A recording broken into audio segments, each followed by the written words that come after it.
ja huono pitämään puheita. Tämä oli hyvä puhe. Mitä lyhyempi, sen parempi.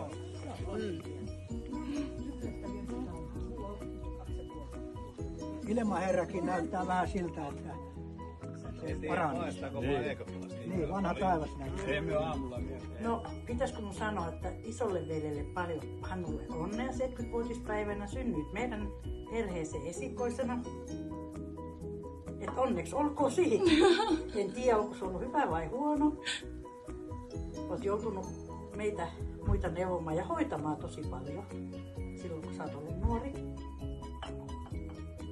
Että eipä muuta.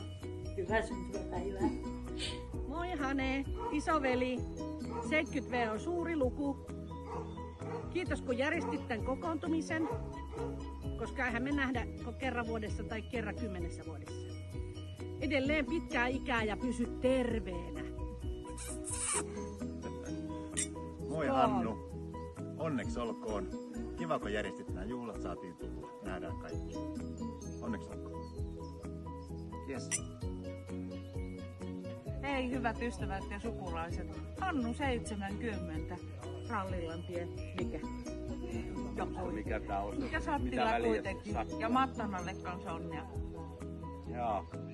Samoin täältä isoveljelle paljon onnea. Onnea Hannu sedälle. Onnea Hannulle.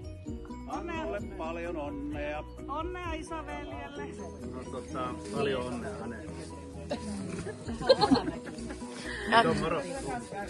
Onnittelut Hane ja terveiset Ylpeläiseltä, Jukalta ja Arilta. Joo. Siinä kysyy täällä, kun jo tosta näin. Onnea tosiaan velipojalle, kun se on ollut minun apuna ja aina kun mulla on vähän probleemia ollut. Ja onneksi nyt kävi pitämättä synttäripäivää. Se ehkä mietti sitä, että pitäisikö vielä. Minä olen sinut itse päätettävä, että minä ei saanut, mutta minä tein siihen samanlaisella sukulaiset kaverit ja tutut siihen mukaan.